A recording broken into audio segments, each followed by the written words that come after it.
Bapak, Ibu, dan saudara-saudariku yang terkasih dalam Tuhan kita Yesus Kristus, salam sejahtera untuk kita semua.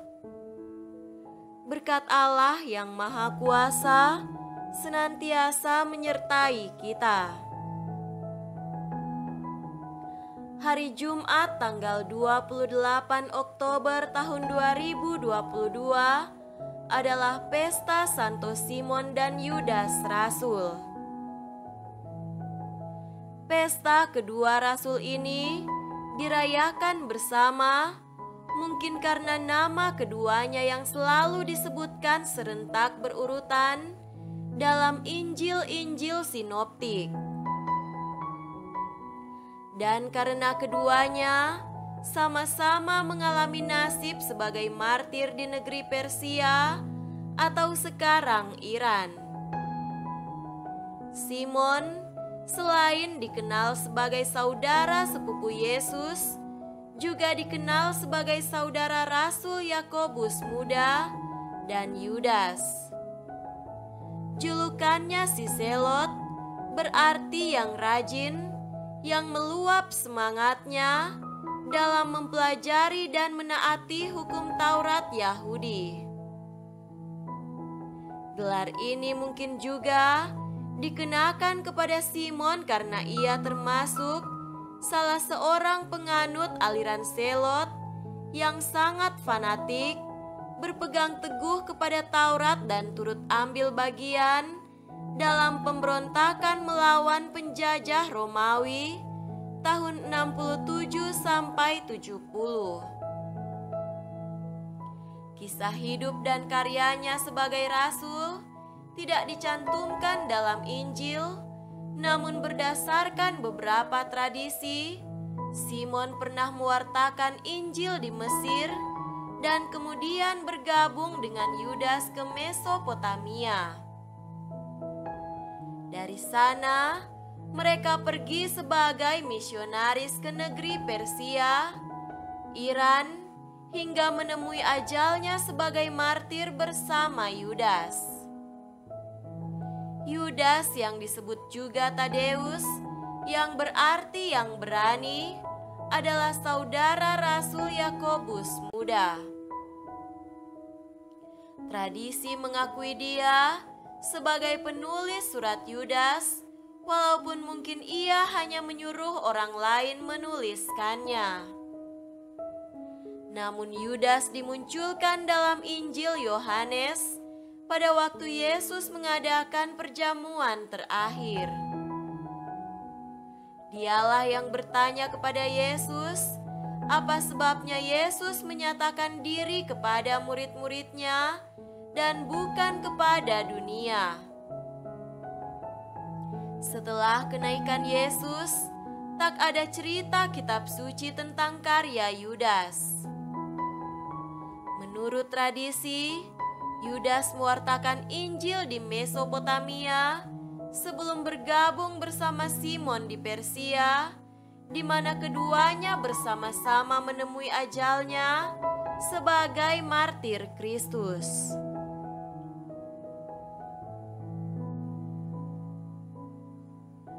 Marilah kita mendengarkan dan merenungkan bacaan-bacaan kitab suci. Bacaan pertama dari surat Rasul Paulus kepada jemaat di Efesus, pasal 2 ayat 19 sampai 22. Demikianlah kamu bukan lagi orang asing dan pendatang, melainkan kawan sewarga dari orang-orang kudus dan anggota-anggota keluarga Allah yang dibangun di atas dasar para rasul dan para nabi, dengan Kristus Yesus sebagai batu penjuru. Di dalam Dia tumbuh seluruh bangunan, rapi tersusun, menjadi bait Allah yang kudus di dalam Tuhan. Di dalam Dia, kamu juga turut dibangunkan menjadi tempat kediaman Allah di dalam Roh. Demikianlah sabda Tuhan. Syukur kepada Allah.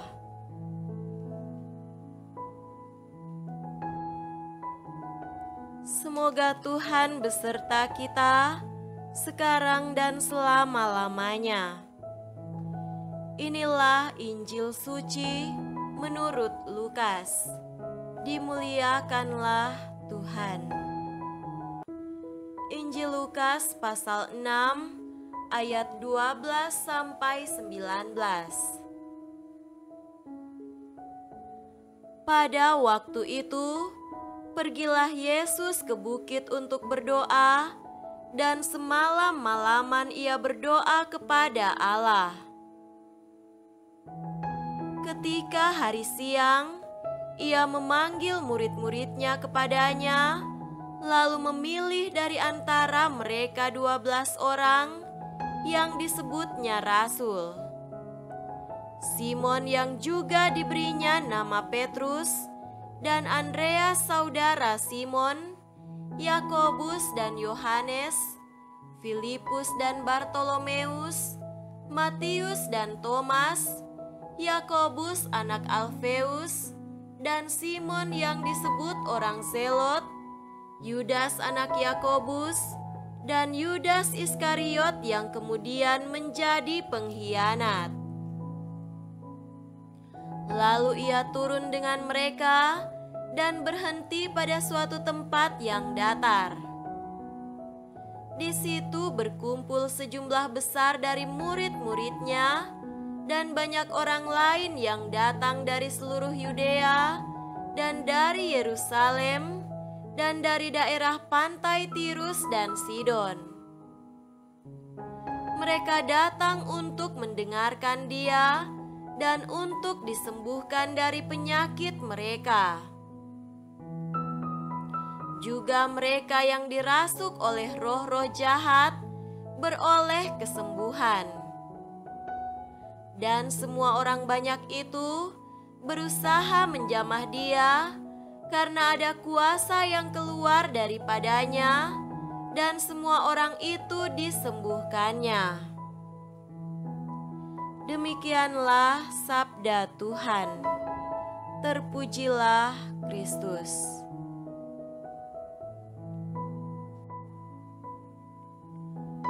Saudara-saudariku yang terkasih dalam Tuhan kita Yesus Kristus, tema renungan kita pada hari ini adalah Tuhan yang melayakan. Jika berbicara tentang layak atau tidak layak di hadapan Tuhan, tidak ada seorang pun manusia yang layak di hadapan Tuhan. Namun Tuhan memilih orang-orang yang berdosa untuk mewartakan kasih serta pengampunannya.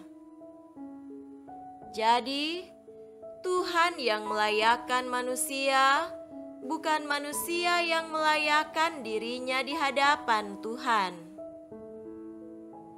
Pesta kedua santo ini, yakni Simon orang Zelot dan Yudas Tadeus, sungguh menunjukkan hal demikian.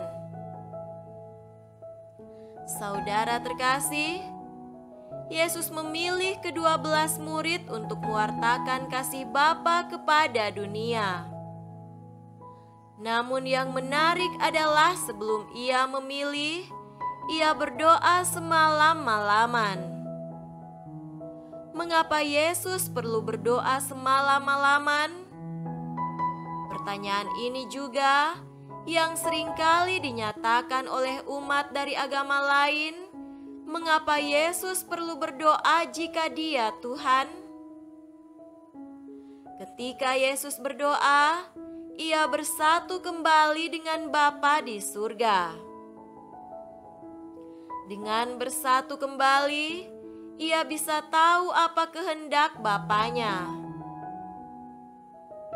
Dengan berdoa semalaman suntuk, Yesus bisa mengetahui pribadi-pribadi mana yang Allah juga kehendaki untuk menjadi rasul-Nya. Para murid Yesus tidak ada yang berasal dari kalangan ahli-ahli Taurat dan orang-orang Farisi.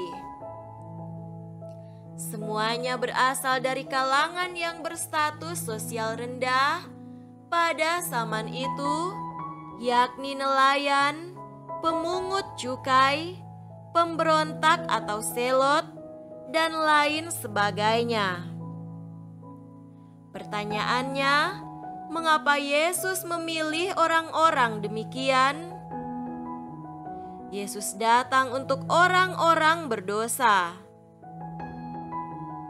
Melalui orang-orang berdosa inilah mereka dipanggil, mereka dipertobatkan, dikuduskan, mereka juga merasakan kasih Allah dengan melihat Yesus melakukan banyak mujizat sehingga bisa memberikan kesaksian tentang hal tersebut.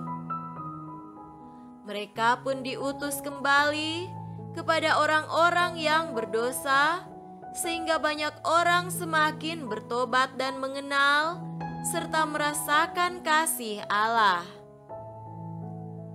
Saudara-saudariku terkasih, kita juga dipanggil sebagai murid-murid Kristus melalui pembaptisan.